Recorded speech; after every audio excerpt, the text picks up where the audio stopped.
Hi, this is Brian. Welcome to Philosopher's Notes TV. Today we're going to do one of my favorite books, a book called How to Think Like Leonardo da Vinci. As always, we've got by Michael Gelb. We've got this great book. We've got my 6-page Philosopher's Notes PDF where I profile about 10 of my favorite big ideas from that book. And this book was one of the most transformative books of my life. I read it in 2001, shortly after I sold my first business, and had left that business with enough to kind of figure out what I wanted to do over 1 or 2 years. Took me about 3 or 4 or 5 years to figure out the next step. But this book really inspired me to think big and to figure out how I can get paid to do what I love to do. We're going to talk about that exercise that Gelb has and how it kind of opened my consciousness, and I hope it does the same for you. But so that's pretty exciting. The book is awesome. And I got to meet Michael at an event that he facilitated on conscious capitalism with a bunch of CEOs from Whole Foods and Patagonia and Life is Good. And I snuck in there as the resident philosopher of Philosopher's Notes to talk about how we can create businesses that embody all the ideals that we're passionate about and make a difference in the world. So Michael Gelb facilitated that. It was awesome to connect with him. And I am excited to share some of my favorite big ideas from this book. So the basic idea here is that Michael Gelb was a passionate student of Da Vinci, and he wanted to kind of understand what made Da Vinci tick. And he identified 7 general principles that he believes Da Vinci followed that we can follow to live an extraordinary life. And he has fun using the old school Italian on them. But here are the 7 principles in the worst Italian I could possibly do. Please forgive me. Number 1 is curiosità, right? Curiosità, I don't know how you say that if you're Italian, please help me out. But it's basically an insatiably curious approach to life. Da Vinci was incredibly curious. He wanted to understand everything. That's principle number 1 to how to think like Da Vinci. Principle number 2 is dimostrazione, something to that effect, which is embracing experience, right? And what life gives us experientially, learning from that, challenging ourselves, learning from our mistakes. That's principle number 2. The third one is sensazione, this idea of embracing our senses, right? Especially our sense of sight, which we can do through things like drawing and sketching and developing our sense of taste, etc. So sensazione is the third principle. The fourth one is sfumato, which literally means going up in smoke. It's Da Vinci's ability to handle ambiguity. All geniuses have an extraordinary ability to handle ambiguity. The next principle is number 5, which is arte scientia. So the balance of art and science. How do we blend those two together? Da Vinci was an incredible scientist and he was an incredible artist. Right? And Gelb talks about all the different domains in which Da Vinci excelled. It's extraordinary. As he approached his drawing and his painting, for example, there was a science combined with his art. There's an amazing dance there. So we want to blend arte and scientia. The 6th principle is corporalita, which is our physical body. We have this misconception that geniuses are kind of skinny nerds in glasses, right? He says, no. The greatest geniuses of all time have been the most vibrant, energetic human beings. And Da Vinci is no exception. And in fact, Gelb says he's the quintessential genius in that regard. He was one of the greatest athletes of his time, in addition to being one of the greatest artists, scientists, etc. And the final principle is connessione, this idea of seeing the integration of everything, all as one, seeing things as systems, really big idea. So those are the 7 principles we talk about in the note.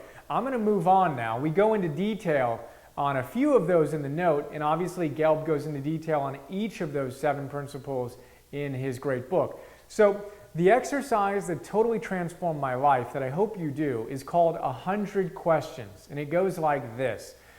Create some space for yourself where you have 15, 30, 60, actually more like 30, 45, 60 minutes to create a list of 100 questions, right? So you sit down and you write down 100 questions that come to you.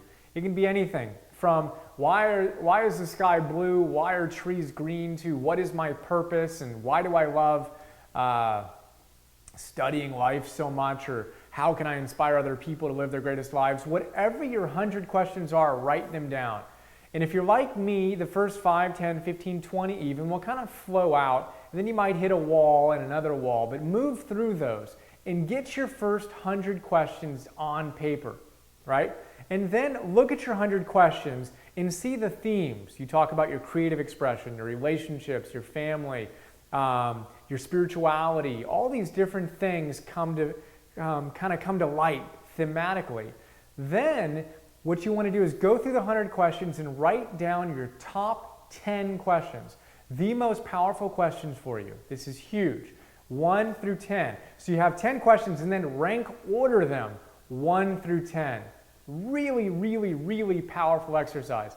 I did that, and in the note, I actually describe and write down and share my 10 questions that I came up with in, when was it? On June 8th, 2001. And those 10 questions I'm living now. They've really become kind of the cornerstone of who I am, and just the purpose of my life is addressing these questions. So really, really powerful stuff. 100 questions, themes, top 10, rank ordered, 1 through 10. Those questions, I imagine, will shed a lot of light on what's important to you. And then we want to live a life answering and addressing those questions. And then he has a really cool exercise to complement the 100 questions exercise. He has something called the 10 power questions. And he suggests that we contemplate them. In Da Vinci's time, he didn't surf the internet or turn on the TV. He spent a lot more time in quiet contemplation than we do today, bombarded with all the stimuli that we have in our lives. So he suggests we contemplate a power question, which can be one of our 10 questions or one of his 10 power questions.